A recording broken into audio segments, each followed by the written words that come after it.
기록으로 허락해 주시기 바랍니다. 성도 여러분, 오늘 제가 제목을 좀 말한다면 기쁘게 받으심이 되도록 이 문장으로 좀 제목을 삼고 싶습니다. 19절 말씀 보면 기쁘게 받으심이 되도록 이렇게 시작하고 있습니다. 뭐에 대한 문제냐 하면 제사에 대한 얘기입니다. 여러분 레위기가 레위인들 그리고 제사를 집례하는 구별된 사람들을 향한 하나님의 규례와 규범이라고 말씀드렸습니다. 이 레위기를 통해서 하나님께서 하나님에게도 거룩할 뿐만 아니라 너희는 너희들의 삶에서도 거룩해라 라는 것을 얘기하고 있습니다. 물론 1장에서 16장까지가 제사에 관련된 아주 철저한 규례와 법도지만 그 17장 이후에서는 우리의 삶의 여러 가지 다양한 모습들, 어제도 얘기했죠. 성적인 윤리적인 부분에서부터 시작해서 그리고 오늘은 양심의 문제입니다. 사실은 제사의 얘기인 것 같지만은 그것이 아니라 우리의 마음의 문제를 지적하고 있는 것입니다. 제가 표현을 지적이라고 해서 이걸 부정적으로 받아들이지 마십시오. 우리가 스스로 반추하고 우리가 스스로 이것들을 점검해 나갈 수 있고 그리고 하나님께서 너희는 거룩하라고 했던 거룩이 뭐냐라고 하는 이 부분을 주목하려고 하는 것입니다. 마치 그냥 이 모두의 주제를 말씀드리고 결론을 말씀드리는 연역적으로 말씀드린다면 거룩은 기뻐하는 것입니다. 거룩은 내 마음에 기쁨이 넘치는 것이고요. 심지어 제사를 드린다라고 하는 구약적인 자세를 보더라도 이 제사가 1년에 한 번 드리는 제사든 아니면 절기에 따라서 드리는 어떤 형태의 제사든 그 드리는 자의 마음이 기뻐해야 된다는 것이고요. 그리고 기쁘게 드리는 우리의 마음과 우리의 중심을 보시고 하나님이 기쁘게 받으신다는 것입니다. 보세요. 하나님이 우리가 재물을 많이 드린다고 해서 기뻐하실까요?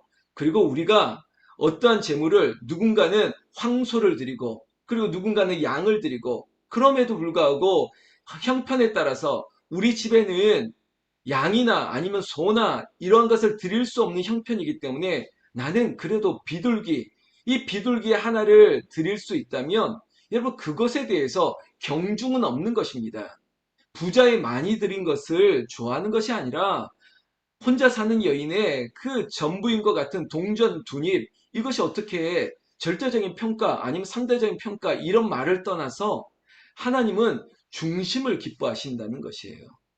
심지어 비둘기마저도 없다면 우리 집안에 있는 고운 가루, 곡식 조금 들고 가서 하나님께 드릴지라도 드리는 사람의 마음의 즐거움과 기쁨, 그 중심을 보시고 하나님도 기뻐하신다는 것이죠. 여러분, 하나님은 창조주의과 동시에 그리고 하나님은 우리를 구원하시는 구속주이신과 동시에 그리고 재판하시는 심판주가 되시는 것입니다. 그 전부이신 하나님이 우리의 재물의 종류 그리고 우리의 재물의 크기 이런 것들을 하나님께서 주목하실까? 여러분 지금 우리에게 하나님은 그런 거 아니라는 것입니다. 그러면 교회는 부자들만 기뻐하시게요? 아니라는 거죠. 그렇다면 뭔가 오늘 주제가 이것입니다. 기쁘게 드리라는 것입니다.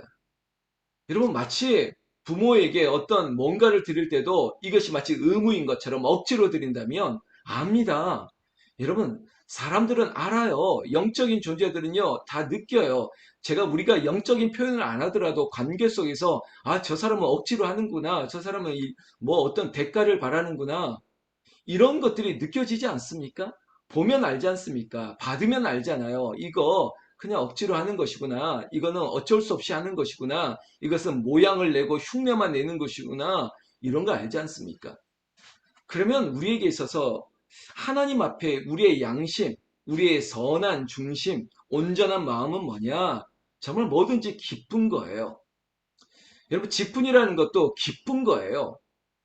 여기에서 우리는 지금까지 왔던 여러 가지 직분의 형태들이 마치 어떤 역할론이 있고 어떤 롤 모델이 있는 것처럼 볼 때 기쁜 것을 봐야지 부정되거나 어렵고 힘든 것을 보지 말라는 거예요. 어제 우리가 이런 얘기 했죠. 흠을 얘기했지 않습니까? 제가 표현은 스크래치 이런 표현도 했지만 우리에게 왜 스크래치가 없겠습니까? 우리에게 파인 것이 왜 없겠습니까? 이런 것들을 메꿔야 되는데 무엇으로 메꾸냐면 성령의 은혜로 성령의 기름으로 그것들로 메꾸고 그리고 하나님께서 그것들을 우리가 연단하신 후에 마치 그라인더로 갈아내신 후에 정말 이전보다 더 매끈하게 만들어 주시는 이런 과정 속에 드림이 되면 된다는 것입니다. 그러면 흠이 있는 목사도 하나님께서 다양한 방법으로 채워주시는 거예요. 우리의 삶에도 제물을 드리려거든 오늘 18절 보세요. 아론과 그의 아들들입니다. 왜냐? 제사장들이나 레위인들, 제사를 집례하는 사람들, 어제도 얘기했죠. 우리가 대제사장이라고요. 우리가 각자의 지금 여러분들의 예배의 자리, 베델, 하나님의 집에서 제사장이 되었습니다.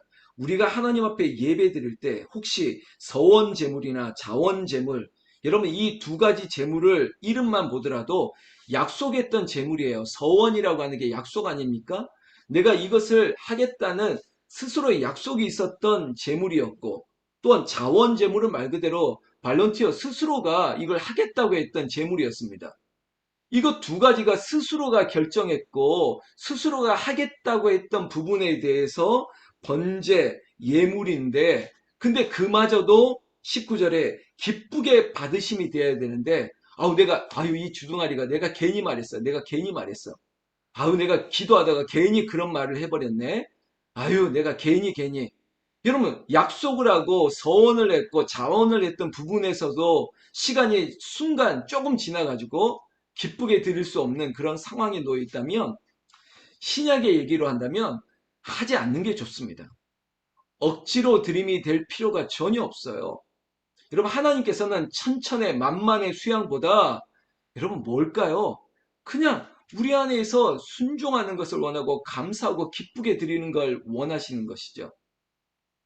우리 부모님께서 야야 됐다 그렇게 억지로 올 바에는 이런 표현을 안 하지 않습니까? 오히려 딱 자식 전화 목소리 들으면 아유 요즘 뭐 직장이 너무 바쁘고 피곤하고 그래도 아유 갈래요 막 그래도 가야 되지 않겠어요? 속으로는 가기 싫은데 아유 뭐 가야 되겠어요 막 이러면 엄마가 오히려 시골에 계신 아빠가 야야 됐다 나도 바쁘니까 오지 말라 그리고 피곤한데 막 이렇게 얘기해 주시면 아이고 잘 됐네 막 이렇게 또 그게 기쁘십니까? 그거 아니잖아요. 여러분 드리는 것 하나님 앞에 나아가는 것 기쁘게 받으심이 되도록 해야죠. 그것이 소원이든 그것이 자원이든 간에 오늘 성경 19절에 기쁘게 받으심이 되도록 소나 양이나 염소의 흠없는 수것으로 드릴지니 여러분 기쁘시게 기쁘심이 되도록 하나님이 받으실 때도 기쁘고 우리가 드릴 때도 기쁘고 그 기준은 흠 없는 것이에요. 제가 흠 없는 것이 뭐라고 그랬습니까? 부족함이라고 얘기했지 부정된 것은 아니라고 했잖아요. 여러분 신약에 예수님께서 성전에 들어가서 성전을 한번 엎은 적이 있지 않습니까? 그때 배경은 이런 거예요. 다 대충대충 드리는 거예요. 이미 구약의 제사는 완전히 어그러졌어요. 부정돼 버렸어요. 다 거짓이에요. 흉내만 냈어요. 그래서 제물을 가져와도 이 제물 말고 우리 이 성전에서 파는 제물로 제사를 드릴 수밖에 없어라고 그런 말도 안 되는 제도를 만들었고 심지어 거기서 샀던 마치 극장에 들어가면 극장에서 파는 음식만 먹어야 됩니다. 이런 제도와 같은 것을 만들어 놓고 마치 폭리를 취하는데 폭리마저도 심지어 재물마저도 우리 집에서 가져온 것보다 더 못난 것들 그것이 바로 이 조합과 같은 결탁을 하고 그들만의 길들을 만들어 놓고 아주 타락한 종교로 만들어 놨던 그 형태를 보고 예수님이 다 엎어버린 거 아닙니까? 어디서 성전에서 하나님의 집에서 장사 이 도둑질을 하냐고. 여러분 스스로가 이 레위인들에게도 얘기했습니다. 지금도 마찬가지고 그 시대도 마찬가지고 제사장들이 타락해버리면요 문제가 큽니다. 19절 말씀에도 흠 없는 이라고 얘기하면서 수컷으로 드리고 황소로 드리고 이런 얘기를 할지라도 그러나 끝까지 레위기를 보면 황소가 중요한 것이 아니라 흠 없는 것이 중요한데 그러면 흠 없는 게 뭐냐? 부족함이 없는 그러면 무엇이 부족함이 없을까요? 서원이나 자원이든 간에 마음에 기쁘게 드리는 그 마음에 흠이 없어야 된다는 것이에요. 오늘 제가 소나무 향기 어젯밤에 좀 늦게 좀 잠깐 썼는데 종류가 아니라고요. 그리고 크기가 아니라고요.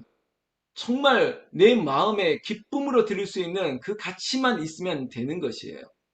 여러분, 직분도 마찬가지예요. 기쁘게 하나님께 나아가면 기쁘게 만드시는 거예요. 하나님, 저는요, 모자라고요, 부족하고요, 나는요, 정말 여러 가지가 약한데 어쩌죠? 그러나 하나님, 내 마음의 중심은 주를 위해 살겠습니다. 라고 하는 기쁨이 있다면 하나님께서 그것만으로도 좋게요. 돈이 없어도 됩니다. 아니면 내가 힘이 없어도 됩니다. 화려하지 않아도 됩니다. 그러나 기쁨으로 나아가는 것, 그 중심을 보신다는 겁니다. 20절에도 그러지 않습니까? 흠 있는 것은 무엇이나 너희가 드리지 말 것은 흠이 있는 것. 우리에게는 오늘 이 새벽의 교훈입니다. 내 마음속의 그것이 부족함으로 마련된다면 하나님께서 괜찮습니다. 그러나 부정되게, 그냥 흉내만 내야겠다. 이런 뭐 어긋난 마음으로 드릴 바에는 빨리 멈추세요. 멈추고, 그러나 부족함으로 나는 약합니다, 약합니다 라고 하는 사람은 은혜 가운데 담대히 나아가세요. 기쁘게 주의 일을 하시면 되는 거예요. 21절에도 마찬가지입니다. 만일 누구든지 소원한 것을 갚으려 하든지 자의로 예물을 드리려 하여 소나 양으로 화목제물을 여호와께 드리는 자는 어떻게 기쁘게 받으심이 되도록. 그래서 오늘 제목이 기쁘시게 받으심이 되도록. 여러분, 이것만 기억하면 되겠습니다. 뭐 복잡하게 이런저런 얘기, 뭐 우리가 지금 제서도 안 드리는데 이거 여러분 여기에 너무 꽂힐 필요 없고요. 우리가 하나님 앞에 예배를 드리더라도 기쁘심이 되도록, 뭐 일주일에 한 번 나와도 괜찮습니다. 기쁘게 나오십시오. 그리고 하나님 한 번의 예배도 하나님 기쁘게 받으심이 되도록 내 마음이 자원하고 기쁨으로 예배하면 되는 거예요. 그러면 23절에 마지막 구절에 이런 얘기가 있습니다. 서원 제물로 드리면 기쁘게 받으심이 되지 못하리라. 이게 뭐냐면 흠 없는 것으로 스스로 기쁘게 하지 않으면 하나님도 기쁘게 받으시지 않는다는 거예요. 그래, 온전한 예배, 하나님은 영이시니 예배하는 자가 영과 진리로 예배할지니라. 이 예배를 하나님이 왜 모르겠습니까? 너의 마음에 기쁨이 있다면 하나님이 기쁘게 받으시면 됩니다. 하나님이 다 가지신 분이 뭘 많이 드리는 걸 좋아하는 것도 아니고 무엇이 뭐 화려한 것을 좋아하는 것 아니에요. 그러나 진심으로, 저같이 시골에 살았던 사람들은 4시에 일어나가지고 고추밭에 가서 고추 따는데 예쁘게 생긴 거 몇 개 다 가져오는 거, 그런 게 기쁜 거 아니겠습니까? 여러분, 우리가 그 크고 많은 것에 자꾸 여기 시험 들지 마세요. 여러분, 특히 돈에 대해서 시험 들지 마세요. 그리고 물질에 대해서 시험 들지 마시고 해석을 하면 안 됩니다. 가룟 유다와 같은 사람 늘 해석을 했어요. 야, 이거는 이럴 건데, 이거는 이럴 건데. 제가 이번 주에 재정부를 한번 부를 텐데, 재정부는요, 해석을 하는 자리가 아니에요. 그거는 하나님 앞에 기록하는 자리지, 여기에 있던 사람들이, 회개를 맡은 사람들은 은혜가 있는 자리가 될 수 있는 확률이 큰데, 반대로 시험 들 수 있는 자리가 크거든요. 왜 저 사람은 저것밖에 안 하지? 왜 저 사람은 이렇게 하지? 이거는 당회의 몫이고 목사의 몫인데, 이것을 자꾸 이상하게 딱 판단하려고 하는 영역에 들어설 때가 있습니다. 그러면요, 순간에 시험에 들어요. 여기에 꼭 누가 있어서 하는 얘기가 아니에요. 모든 게 다 그래요. 우리의 삶에도 물질을 해석을 하기 시작하면, 여기에 어떤 가치를 두기 시작하면 이상한 일들이 일어납니다. 간단한 거예요. 하나님 주신 자도 하나님이라면 하나님 받으실 것도 하나님이시기 때문에 하나님 이 물질에 대해서도 기쁘게 쓰여질 수 있도록, 그러면 부자도 하나님 많이 주시면 많이 쓸 수 있도록 기쁘게 거룩한 부자가 되게 해주세요. 우리의 일터가, 우리의 직장이 하나님 기쁘게 쓰여질 수 있도록 하나님 기쁨으로 채워주세요. 그럼 제가 기쁨으로 드릴 수 있겠습니다. 이런 순전한 기도를 하더라도 중심이 중요한 거예요. 오늘 성경 말씀 25절 마지막 구절에도 이러이러한 제사 모든 것들, 마지막 구절, 너희를 위하여 기쁘게 받으심이 되지 못할 것임이니라. 여러분, 결점이 있고 흠이 있는 것들, 이런 내 삶에 있는 작은 것들 앞에 하나님 보시기에 기쁘심이 없는 것들, 하나님이 알고요. 그리고 누가 아느냐? 내가 알아요. 하나님이 알고 내가 알아요. 그렇다면 나는 빨리 하나님의 기쁨이 되도록 나를 빨리 클릭 자꾸 수정해야 돼요. 그래, 오늘 내 마음이, 그리고 내 삶이 기쁘게 하나님이 받으실 수 있도록 내가 주님 앞에 어떻게 살아가야 될까? 그 중심만 있으면 하나님께서 모든 제사 앞에 가장 중요한 건 너야. 너 자신이야. 너가 기쁘면 돼. 우리를 기쁘게 하시는 성령의 은혜가 오늘 예배하는 여러분들에게 넘치기를 나는 우리 주 예수님의 이름으로 축원합니다.